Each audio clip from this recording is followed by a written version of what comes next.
Hallo zusammen, ich bin Chiara und heute zeige ich euch mein Bullet Journal Setup für den Monat November.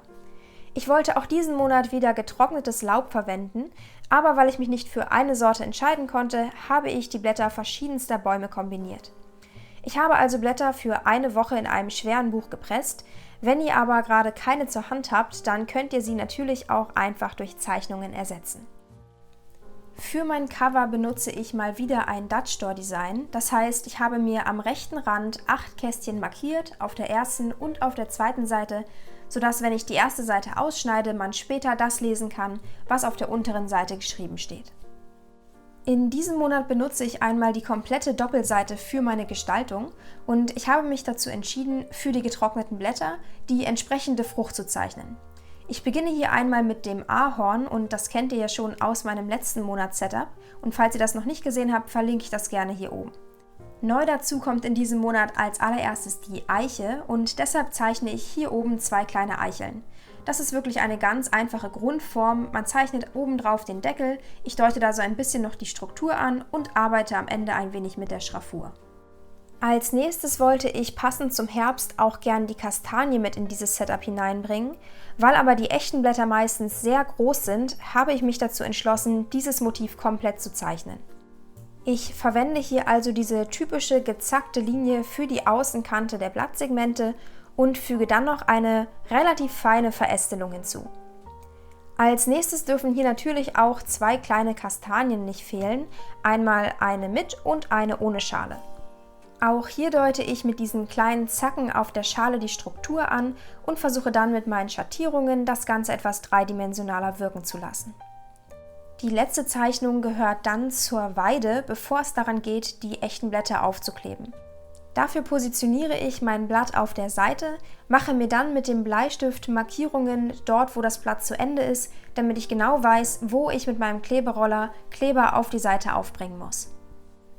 Und wie immer findet ihr natürlich auch den Link zu diesem Kleberoller und auch zu allen anderen Stiften unten in der Infobox. Das Ganze mache ich also neben dem Ahorn auch noch für die Buche, die Eiche und die Weide und zum Schluss ergänze ich dann noch die lateinischen Namen der Bäume, damit das Ganze so ein bisschen an ein Herbarium erinnert. Und damit kann ich auch schon meinen Dutch Door Rand ausschneiden und mich der Seite darunter widmen. Hier schreibe ich zunächst ein kleines Kalendarium für den Monat November hin, hebe die Wochentage hervor und ergänze dann auch noch den Monatsnamen. Und ja, an meiner Kalligrafie muss ich definitiv noch etwas arbeiten. Und damit ist meine Coverpage auch schon fertig und wir kommen zur nächsten Doppelseite für meine Termine und meine Monatsaufgaben. Im Oktober hat mir diese kleine Übersicht sehr gut gefallen, bei der ich in das Kalendarium nur farbige Markierungen zur groben Übersicht eintrage und dann im Bereich darunter die Bedeutung für die einzelnen Termine eintragen kann. Und deshalb habe ich das auch genauso für den November übernommen. Auf die zweite Seite kommt dann ein Feld für meine Monatsaufgaben und darüber habe ich Platz für Illustrationen, die ich so zeichne, als würde ich sie an eine kleine Pinnwand anheften. Und dieses Prinzip werde ich dann auf der nächsten Seite auch noch einmal aufgreifen. Weil hier nicht so viel Platz war, habe ich mich nur für eine einzelne Eichel und eine Kastanie entschieden und dann auch nochmal ein Blatt von meiner Buche aufgeklebt. Damit das Ganze dann noch etwas dreidimensionaler wirkt, habe ich hier noch einen Schlagschatten ergänzt und damit kommen wir dann auch schon zu meinem Habit Tracker.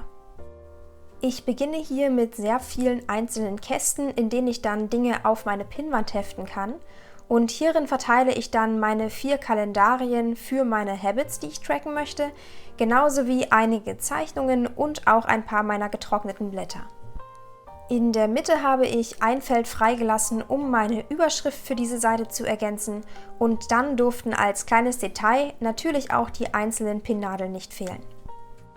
Ich beginne dann hier mit den einzelnen Trackern und wie immer benutze ich für jede Gewohnheit ein einzelnes kleines Kalendarium, um am Monatsende genau sagen zu können, wie gut ich jede einzelne Gewohnheit in meinen Alltag integriert habe. Nachdem ich hier dann noch die Wochentage ergänzt habe und einen Bereich für die Überschrift hervorgehoben habe, kommen dann meine kleinen Zeichnungen. Vielleicht ist es dem einen oder anderen aufgefallen, aber uns hat noch die Frucht der Buche gefehlt und deshalb hat hier jetzt eine kleine Buchecker ihren Platz gefunden. Und auch hier arbeite ich wieder mit den Schattierungen, bevor ich dann nochmal 2 kleine Kastanien zeichne. Auch hier wieder eine mit und eine ohne Schale, damit das Ganze ein bisschen abwechslungsreicher ist. Dann kommen noch die Schatten und damit sind die Zeichnungen auch schon fertig. Dann folgen noch die Schlagschatten, die dem Ganzen, finde ich, wirklich nochmal mehr Dreidimensionalität verleihen. Und dann kann ich auch schon meine einzelnen Blätter aufkleben. Hier kam jetzt noch einmal die Weide zum Einsatz, außerdem die Buche und zum Schluss auch noch ein Eichenblatt. Und wie einige von euch vielleicht wissen, habe ich mich im letzten Monat das allererste Mal an einen Mood-Tracker herangetraut. Bis jetzt bin ich mit dem Ergebnis ganz zufrieden und deshalb findet er auf jeden Fall auch nochmal einen Platz hier in meinem November-Setup. Dieses Mal zeichne ich dafür aber nicht 30 kleine Blätter, sondern ein einziges großes Kastanienblatt, was ich dann in 30 Bereiche einteile, die dann verschiedenfarbig ausgemalt werden. Außerdem schreibe ich dann noch wild durcheinander die Zahlen von 1 bis 30 hinein. Um mein Kastanienblatt herum war dann noch ein wenig Platz für ein paar kleine Zeichnungen. Ich habe hier nochmal die Kastanie aufgegriffen, auch die Buchecker und dann auch nochmal die Eichel von den ersten beiden Seiten. Und nachdem diese fertig waren, habe ich dann hier unten noch einmal die Legende ergänzt, wo ich mir aufschreibe, welche Farbe für welche Stimmung steht. Zuletzt klebe ich auch auf dieser Seite noch einmal ein paar Blätter auf. Hier oben ist es der Ahorn und an der Seite kommt dann nochmal ein Weidenblatt hin.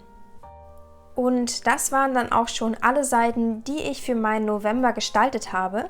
Ich hoffe, euch hat dieses wirklich herbstliche Setup genauso viel Spaß gemacht wie mir. Wenn dem so ist, könnt ihr mir das natürlich gerne unten in die Kommentare schreiben oder auch diesen Kanal abonnieren und dann hoffe ich, wir sehen uns hier ganz bald wieder.